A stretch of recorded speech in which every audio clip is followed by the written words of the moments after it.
Kembali lagi kita bertemu dalam acara berbincang bersama Tribun Pontianak.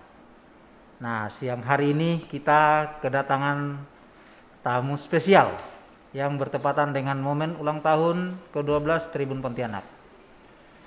Tema kali ini kita akan mengangkat tentang program Satu Desa Satu PAUD. Ini hanya terjadi di Kabupaten Sanggau. Nah, kali ini di studio sudah hadir Wakil Bupati Sanggau, Bapak Yohanes Ontot. Selamat siang, Pak Ontot. Selamat siang. Wah, luar biasa, Pak. Hari ini sudah hadir di studio kami. Terima kasih atas waktunya. Sama-sama. Kita akan coba menggali lebih jauh tentang program yang digulirkan oleh pemerintah Kabupaten Sanggau. Ini menurut kami sangat luar biasa. Kenapa? Sanggau ini wilayah yang jauh dari ibu kota. Dan perjalanannya itu kurang lebih 3-4 jam. Tetapi revolusi di bidang pendidikan cukup luar biasa dengan dimulai dari anak usia dini. Nah, Baik. Kami ingin mengetahui lebih jauh, Bapak, tentang apa latar belakang program ini digulirkan oleh pemerintah Kabupaten Sanggau. Silakan, Bapak. Baik. Pertama tentu saya menyampaikan selamat hari ulang tahun Tribun yang ke-12 di tahun 2020 ini. Semoga Tribun ini menjadi koran yang dicintai masyarakat. Ya. Dan tentu sebagai penyambung lidah masyarakat dan pemerintah. Ya.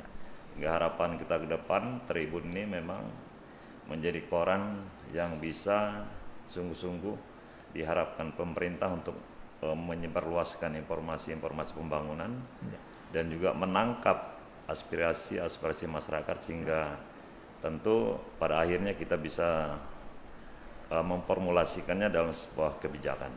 Ya. Sekali lagi selamat. Ya. Untuk terima Tribun. kasih, Bapak. Ya. Terkait dengan tema hari ini, Satu Desa Satu PAUD, kalau tidak salah ya, saya. Betul. Dan saya sebenarnya hanya diundang oleh informasi dari Henry dan Sekjen saya, DAD, Ya. Bapak supaya datang untuk surprise. Silakan ucapan selamat hari ulang tahun yang ke-12. Kemudian saya juga diingatkan Pak Bupati, nah kesempatan ada waktu enggak Pak Wakil kan? Ya. Saya bilang ya kalau saya ada terus kan. Nah, lalu dalam perjalanan waktu katanya ada sedikit wawancara di studionya Tribun. Ya. Apa halnya aku bilang kan? Ya. Terkait dengan masalah pendidikan, oke? Saya bilang siap saja saya kan. Ya. Nah, kalau Sanggau ini kan kabupaten yang cukup luas ini, Ya. masih berada di tengah-tengah Kalimantan Barat. Ya. Dan dia ini terdiri dari 15 kecamatan. Dan 15 kecamatan ini tersebar nih Pak. Oke. Ya kan, 15 kecamatan, 163 desa, 868 dusun. Ya kan. Saya dulu 163 desa plus 6 kelurahan. Oh, oke. Nah, lalu penduduk kita sekarang hampir 500.000 jiwa. 500.000. Oke. 490 sekian. Oke. Nah, lalu kita ini strategisnya Kabupaten Sanggau ini kan dilewati Trans Kalimantan dan Trans Borneo. Wah, ya. Nah, ini strategisnya Sanggau nih. Ya. Nah, sayangnya memang Sanggau ini yang dikenal ini entekong ini persoalnya. Oh. Lalu Ya. di berbagai kesempatan Bapak Bupati selalu mengingatkan kepada pusat. Ya. Jadi jangan disebut entekong saja kan, kalau orang pusat ke Sanggau ke entekong sehingga kota Sanggau ini tidak diketahui. Okay. Lalu terkait dengan program Satu Desa Satu PAUD ini, memang ini program Sebenarnya program pemerintah pusat, tapi breakdownnya kita segera sambut, formulasikan di daerah Oke. menjadi satu desa satu PAUD. Nah, kalau untuk satu desa satu PAUD memang kita sudah targetnya sudah lewat. Oh, oke. Nah, kita berupaya bukan satu desa satu PAUD, kalau bisa memang dari waktu ke waktu, tahun ke tahun. Oke. PAUD ini dari dusun-dusun ini harus ada. Oh, bukan lagi desa tapi dusun Pak ya. Bukan lagi desa. Artinya dusun-dusun yang memang strategis, yang jumlah penduduk cukup banyak, nanti kita bangun PAUD-nya. Oke. Nah, sampai hari ini memang setiap tahun masyarakat ini kadang-kadang mengusulkan terus PAUD ini kan. Oke. Nah, persoalan sekarang kan masalah tenaga Pengajar. pengajar. Oke. Sehingga sekarang tidak semuanya S1, ada yang SMA, ada yang S1 juga ada, Oke. ya kan? Karena PAUD ini juga ada sarjana PAUD-nya. Oke. Nah, kenapa PAUD ini dibutuhkan? Karena memang untuk pendidikan ini, untuk mendidik anak-anak Indonesia ini memang kita harus mulai dari sejak dini dia. Ya. Bagaimana memasukkan setiap untuk membangun karakter ini, ya kan, untuk membangun karakter kebiasaan yang positif untuk masyarakat, kader bangsa ini, generasi bangsa ini memang sejak dari anak-anak sekolah PAUD ini. Contoh saja misalnya, saya selalu ingatkan di tingkat PAUD ini kalau perlu semua diajar dari sebagai sesuatu yang pemula gitu. Misalnya belajar bagaimana dia menghormati, mengenal bendera, mengenal misalnya lagu kebangsaan, lalu mengenal program-program yang memang itu menjadi sebuah kebiasaan yang besar, berpengaruh kepada hal-hal yang lebih besar. Contohnya sampah misalnya. Nah, anak PAUD ini juga harus kita ajar bagaimana dia mencintai lingkungannya.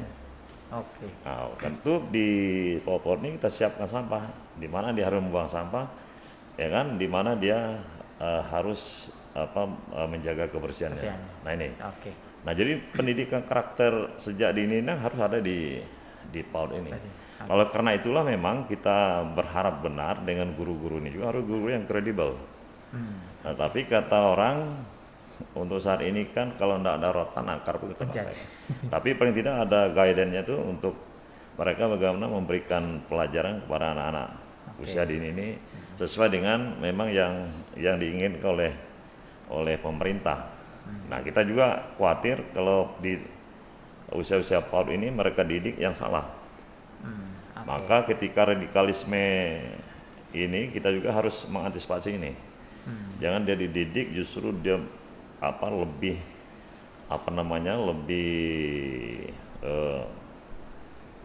tidak mencintai bangsanya. Ya kan, diajar dia keras, diajar frontal terhadap kebijakan-kebijakan pemerintah. Kan bisa saja kalau anak kecil ini kan gampang deh. Betul. Dibilang jangan menghormati orang tuamu, nggak boleh kau ibadah, kan mau dia.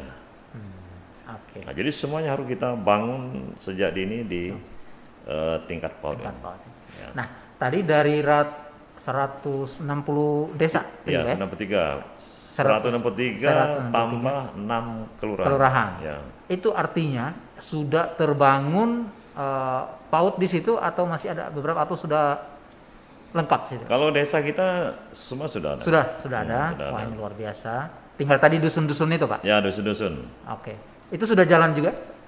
Sudah banyak jalan. Kan kita sekarang dari 163 desa yang ada PAUD sekarang 254. 254. Ya, 254. Oke. Tadi ada tantangan di dalamnya, ternyata dari sisi tenaga pengajar. Ya. Nah, apa langkah yang disiapkan Pemkab Sanggau untuk mengantisipasi ini? Pemerintah daerah mengambil langkah bagaimana mempersiapkan tenaga pendidik ini terkait dengan tentu kekurangan yang ada saat ini kan. Ya. Maka tidak ada pilihan lain. Karena kalau kita menunggu kebijakan pemerintah untuk mengangkat guru, apakah guru mulai dari PAUD, TK, SD dan seterusnya itu mungkin agak sulit dan jumlah juga terbatas. Lalu kita menganggarkan untuk guru-guru honor daerah ini, sehingga hari ini kita sudah memiliki honor daerah ini sudah 594 Itu yang khusus honor daerah, Pak? khusus honor daerah yang dibayar oleh HPBD. Oh, oke. Nah, selain memang masih ada honor yang dari dana BOS. Oh, oke. Itu lebih besar lagi tuh. Oke. Tapi tidak semuanya di guru PAUD. Ah, Tapi di antara sekiannya banyak juga di guru PAUD. guru PAUD. Kalau guru-guru yang BOS itu masih ada kita 1.864 guru kalau tidak salah tuh. Oke. Ya, Pak.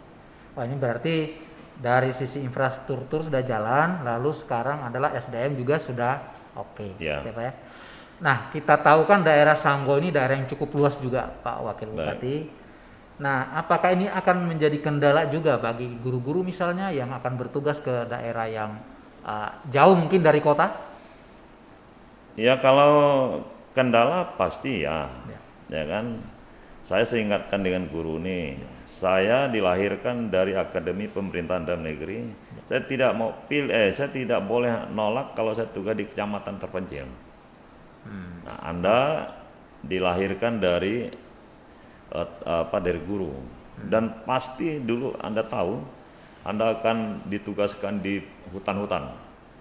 Kan kampung banyak di hutan-hutan ya istilahnya. Ya. Nah, tapi itu Sanggau sebenarnya infrastruktur jalan nih kalaupun tidak aspal tapi rata-rata sudah bisa kendaraan roda 2. Ya. Tidak ada persoalan sebenarnya. Oke. Nah, oleh karena itulah memang kita berharap dengan para guru ini tidak lagi mereka memandang bahwa penugasan itu di daerah terpencil atau tidak, tapi ini ada panggilan. Nah, kalau dia memang memilih sebagai seorang guru, ya pasti itu merupakan sebuah panggilan. Tidak boleh dia kalau ditugaskan lalu dia nolak, tidak boleh. Oke. Nah, kalau dia nolak ya pasti kita delete lah dia kan, Iya. karena tidak bisa juga kita. Kalau dia milih sebagai guru, ya guru ini kan tidak semua di perkotaan. Oke. Nah, bagi Sanggau ini luasnya kan 12 ribuan kilometer persegi kan, hampir 13 ribuan, cukup luas. Jadi tantangan kita memang luas wilayah, ya kan, kemudian rentang kendali ini juga ada masalah, karena luas wilayah ini terkait dengan rentang kendali. Oke. Itu juga jadi masalah kita. Tapi sampai hari ini sih sebenarnya tidak juga terlalu membuat mereka terlalu reseh lah kata orang Sanggau atau terlalu bising dengan penugasan-penugasan yang menjadi pilihan mereka. Karena kalau mereka menjadi PNS juga dia ada pilihannya. Ya, betul. Jadi mereka merisi formasi ini ada pilihannya. Oke. Pilihan daerah ini, daerah ini, daerah ini. Ketika dia lulus ya mau tidak mau risikonya. Ya. Artinya itu mulai dari guru PAUD, SD, SMP, ya mau tidak mau harus ikut lah ya. Oke. Selama pelaksanaan mengimplementasikan ini kan sudah berjalan, sudah 100% boleh dikatakan Pak ya? Ya. Artinya yang desa-desa tadi? Masih berjalan terus ini? Masih berjalan? Ya rekrut pembentukan pembangunan PAUD tetap berjalan terus. Tetap berjalan. Ya. Yang di tingkat dusun-dusun tadi Pak? Dusun ya. Ini masyarakat yang mengusulkan atau Pemdanya langsung mengidentifikasi Pak? Ini masyarakat nih. Oh masyarakat? Rata-rata nih masyarakat. Rata-rata masyarakat. Karena mereka kalau di kampung ini kalau udah lebih dari 10 anak kecil yang berusia 2 sampai 3 tahun, ya kan? Atau lihat juga jumlah populasi di daerah itu, kalau misalnya generasi muda yang memang udah usia-usia pernikahan itu, kan mereka perkirakan kan sekian tahun juga mereka melahirkan kan. Nah lalu ya mereka kalau udah 10 ke atas ini udah mulai mereka usulkan kita. Dan kita memang respon betul kan.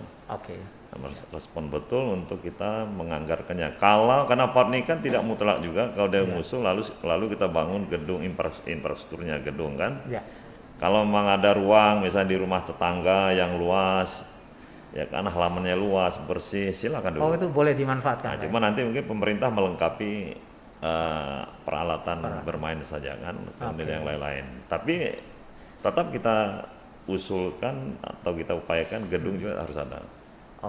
Tapi tidak serta merta hari ini dia ngusul memulai kegiatan lalu ada gedung. Nah, juga. Itu harus melewati karena proses. Ya pusat juga syarat PAUD-nya juga tidak mutlak harus ada gedung. Yang penting ada tempat enak bermain. Baik rumah tetangga ya kan yang memang luas, bersih ya kan. Tapi memang kita sebagai pemerintah tetap menganggarkan secara bertahap untuk membangun infrastruktur gedungnya. PAUD itu berarti masuknya berarti di penganggaran bidang pendidikan dong Pak ya? Ya, Kira-kira gitu. pendidikan. Nah, itu untuk anggaran pendidikan sendiri di APBD itu nilainya berapa sih? Kalau kita justru lebih dari 20% yang diharuskan pemerintah. Oh, lebih Cukup ya. besar kita. Oke. Kalau anggaran dia pemerintah daerah ini yang besar ini kan Pak, Ya. bidang pendidikan, Oke. kesehatan, Oke. kemudian Bina Marga Oke. dan Cipta Karya. Oke. Nah, tapi kalau Undang-Undang 20 itu sudah kita penuhi, malah lebih kita, lebih dari 20% anggaran. Oh, artinya kebijakan dari sisi anggaran itu tidak ada masalah Pak ya? Sebenarnya kebijakan dari anggaran itu tidak ada masalah sebenarnya. Nah, cuma ini kan berkembang terus ini. Ya. Artinya baik infrastruktur yang dibangun sekian tahun yang lalu juga mulai susut dari kualitas. Nanti mungkin sekian tahun depan kita anggarkan lagi. Oke. Mungkin ada usulan lagi membangun sekolah mini dan seterusnya itu kan tetap berkembang deh. Berkembang. Ya. Oke. Artinya ini yang namanya sekolah ketika infrastrukturnya rusak ya harus dibangun kembali. Sementara di pasti sisi lain pemeliharaan ada tuh pasti. Pasti. Membangun dan memelihara tuh udah pasti tuh. Oke. Nggak bisa kita bangun hari ini, tahun ini sampai 10 tahun ke depan nggak mungkin.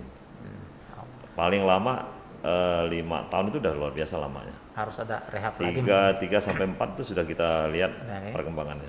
Oke.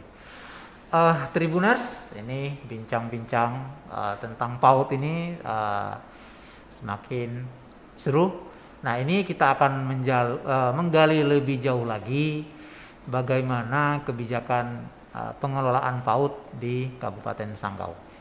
Baik, dari sisi SDM tadi Pak, guru-guru ini latar belakang pendidikannya lebih banyak dari mana Pak? Misalnya psikolog atau mungkin sarjana pendidikan atau seperti apa Pak?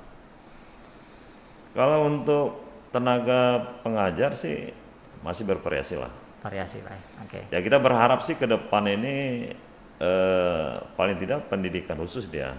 Pendidikan. Memang sarjana PAUD kan. Oke. Nah, tapi tentu pemerintah juga ada keterbatasannya kan. Ya. Oke. Terbatasan pertama untuk mengirim tenaga-tenaga itu pada jenjang S1 ini kan enggak juga mudah kan. Ya. Nah, sementara waktu memang kita masih bervariasi lah. Ada yang sarjana, ada yang sarjana umum, ada yang sarjana khusus. Oke. Ada yang non sarjana kan. Oke. Tadi saya katakan ya SMA juga. Kalau di penghuluan saya itu Pak di perbatasan kan susah sarjana. Oke. Lalu tetap kita menggunakan tenaga yang tersedia hari ini kan yang tamatan SMA atau yang sederajat. Tapi tetap pandunya tetap sama. Sama. Oh. Tapi itu tetap dari pemerintah kabupaten Iya, yang tetap itu. Oh, oke. Malah menjadi prioritas itu kan mereka. Itu guru-guru PAUD ini. Yang artinya di Untuk daerah-daerah honor daerahnya. Oke. Ya artinya ini kan jadi tantangan tersendiri bagi pemerintah kabupaten bagaimana memajukan PAUD Ya. di daerah kan seperti itu Pak ya. Ya itu udah pasti itu menjadi tantangan. Oke. Tadi kalau misalnya ini kan kita bicara SDM tentu juga yang dihasilkan adalah kualitas itu tadi Pak, membangun karakter. Ya ini kan memang yang namanya karakter memang istilahnya sejak dini harus sudah dibentuk. Nah, langkah apa yang yang dilakukan pemerintah kabupaten agar anak-anak kita ini tadi tidak terpapar hal-hal yang tanda kutip yang negatif lah kira-kira gitu Pak. Ada misalnya strategi atau langkah agar PAUD ini tetap pada koridor yang ada.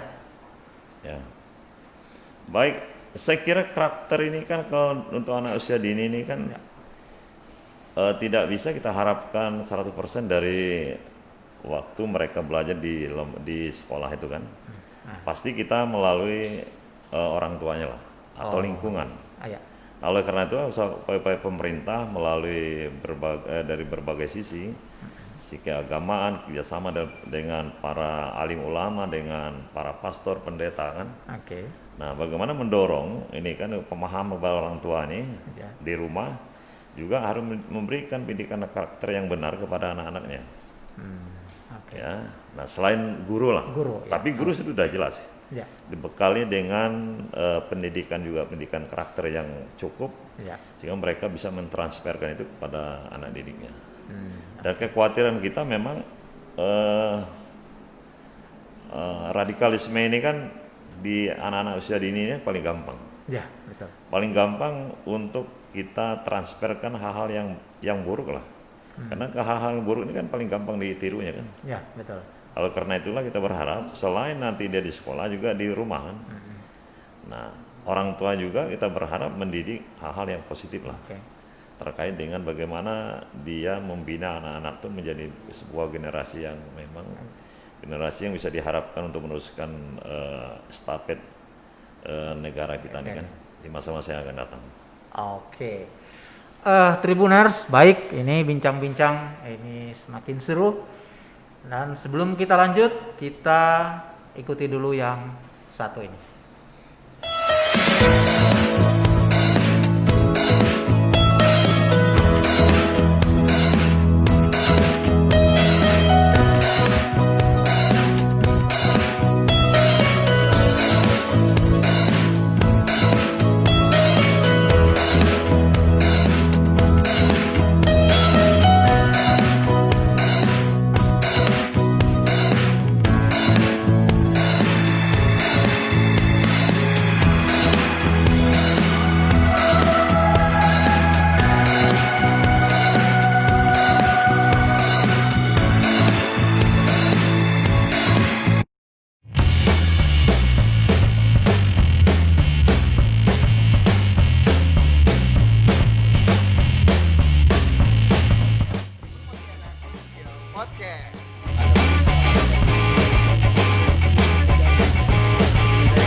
Pak Yohanes Anton. Pak Wakil Bupati, tadi sudah dijelaskan panjang lebar soal infrastruktur, SDM. Nah, ada nggak sih sekarang misalnya kerjasama dengan pihak lain untuk peningkatan SDM, misalnya lembaga atau misalnya organisasi untuk meningkatkan kapasitas pengajar di pendidikan anak usia dini ini? Sebenarnya kita ada untuk peningkatan sumber daya manusia ini. Ya. Sewaktu saya masih kepala dinas kemarin, kita ada kerjasama dengan pihak Pertamina itu kan. Oh, oke. Bagaimana dia secara estafet mendidik tenaga-tenaga guru, nanti dia menyebarluaskan kepada guru-guru yang lain kan. Terkait dengan pendidikan khusus itu kan, mata pelajaran khusus. Ya.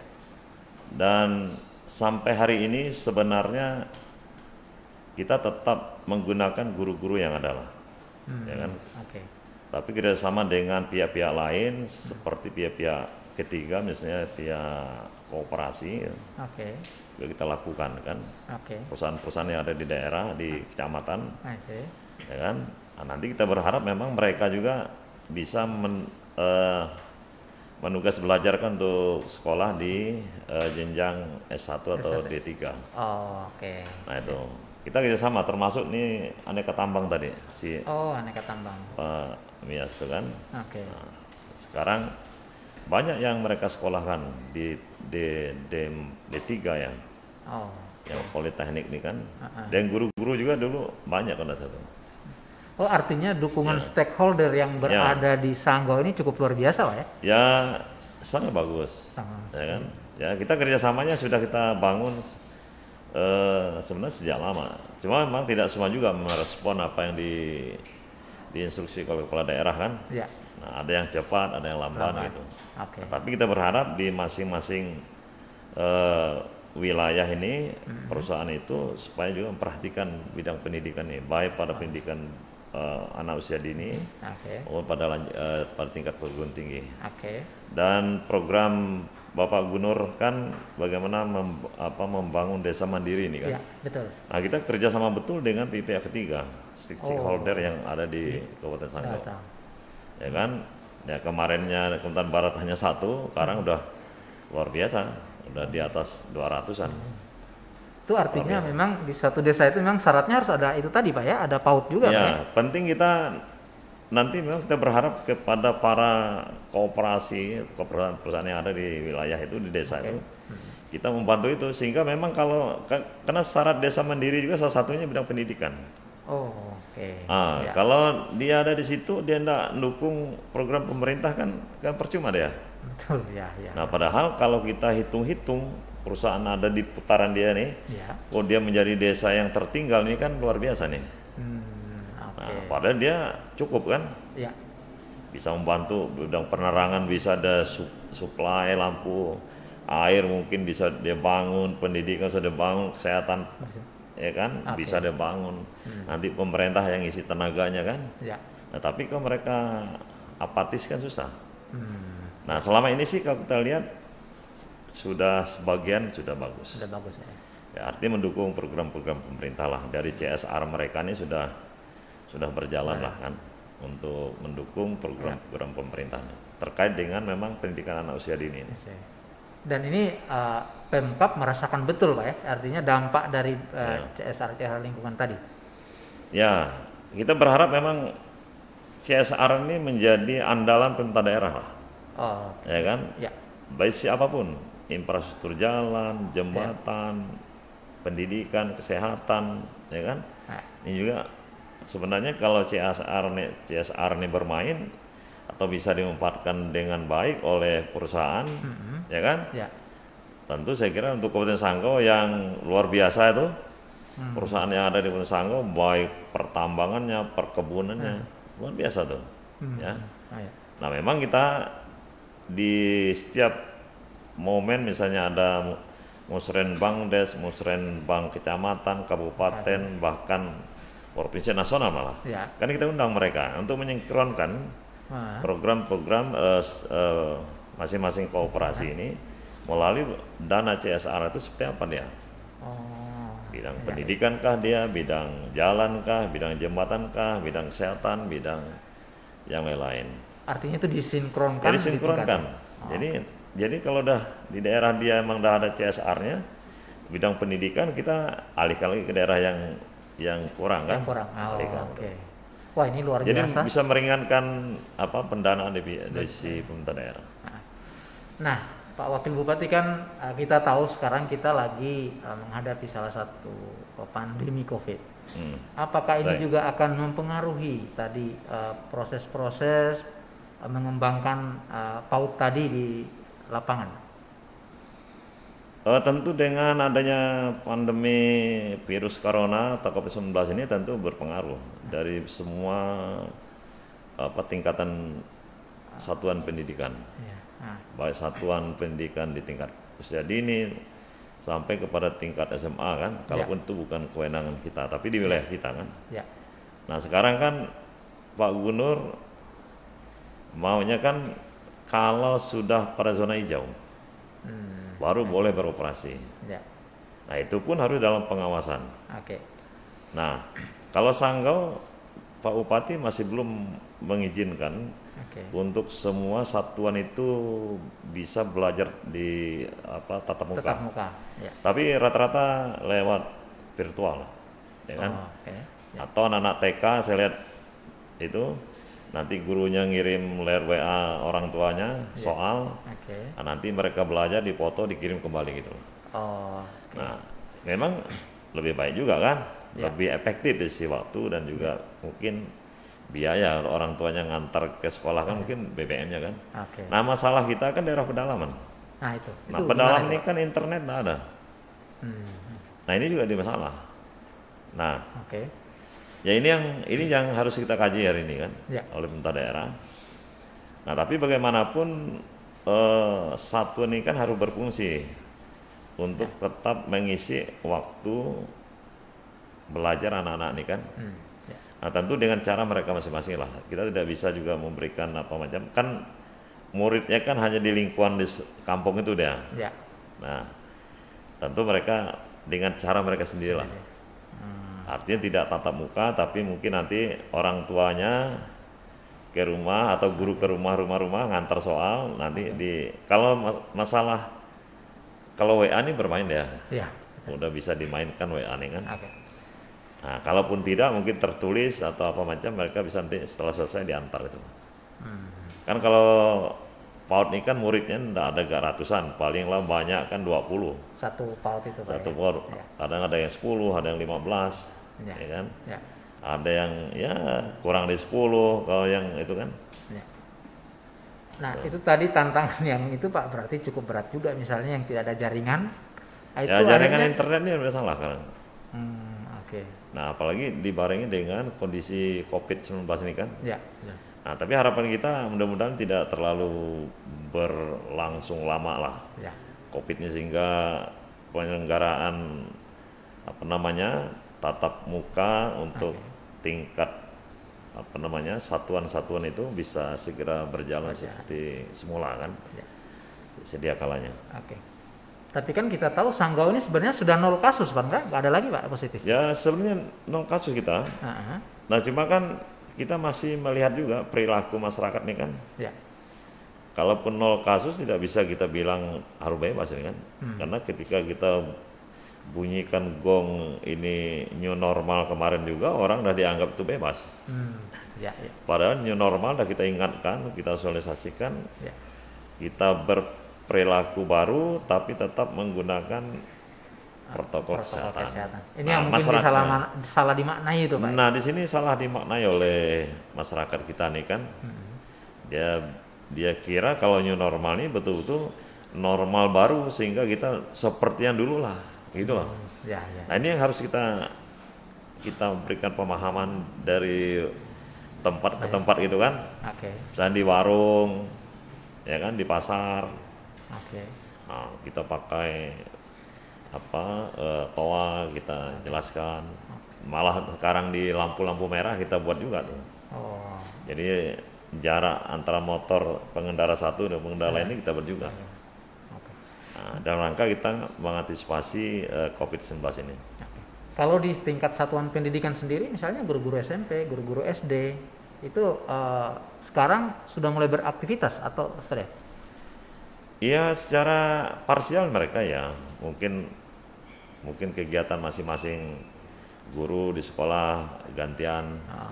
Tapi kita tidak membolehkan untuk mereka masuk secara serentak, gitu kan. Walaupun memang kondisi Sanggau sebenarnya Ya. saat ini itu tadi 0 kasus Pak Sudah ya. 0 kasus, ya kan. Tapi memang kita belum memberikan ruang untuk guru ini membolehkan anak didiknya untuk masuk secara terbuka dengan tatap muka langsung. Pak ya. Oke. Tribuners, ini bincang-bincang sudah seru. Ya mungkin sebelum kita akhiri bincang-bincang sore hari ini, saya akan meminta kalimat penutup dari Pak Wakil Bupati tentang kebijakan pendidikan di Sanggau di era pandemi COVID ini. Walaupun kita tahu saat ini Sanggau sebenarnya tidak ada lagi kasus positif Pak ya. Ya. Oke, mungkin silakan Bapak kalimat penutup mungkin disampaikan kepada masyarakat kita di khususnya Sanggau dan Kalimantan Barat pada umumnya. Ya. Silakan Pak. Baik, saya kira untuk masyarakat Kabupaten Sanggau dan secara umum masyarakat Kalimantan Barat, tentu di era atau di musim di COVID-19 ini, tentu kita saling memahami dan menyadari, ya kan, bahwa memang kegiatan-kegiatan yang berskala besar, baik pada tingkat masyarakat, pada tingkat satuan-satuan pendidikan, itu memang masih kita batasi. ya kan? Nah, harapan kita memang bagaimana kita memutus mata rantai ini. Ya. Nah, memutus mata rantai ini bukan hanya dari sisi pemerintah, tapi memutus mata rantai COVID-19 ini tentu harus juga keterlibatan atau keikutsertaan seluruh lapisan masyarakat. Sehingga dengan demikian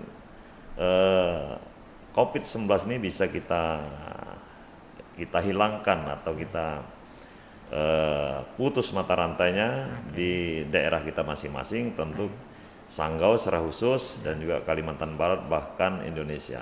Nah, kalau kita tidak disiplin, tidak mengikuti protokol pemerintah, nah ini tidak bisa kita harapkan pandemi ini bisa berlalu dalam waktu yang singkat. Ya. Nah, kalau kita bersama kompak, disiplin, mendengar, mengikuti aturan, himbauan, ya kan, protokol pemerintah, saya yakin tentu dalam waktu singkat pandemi ini bisa berlalu. Oke, baik Tribuners, akhirnya kita sampai juga di penghujung bincang-bincang. Sekali lagi kami ucapkan terima kasih kepada Bapak Wakil Bupati Sanggau, Bapak Yohanes Ontot, atas waktunya sudah hadir di studio kami di Tribun Pontianak. Sekali lagi terima kasih Bapak. Sama-sama, makasih. Oke, Tribuners, sampai di sini bincang-bincang kita kali ini. Sampai jumpa di kesempatan berikutnya dengan bincang-bincang dengan topik yang berbeda. Selamat sore. Assalamualaikum warahmatullahi wabarakatuh. Waalaikumsalam.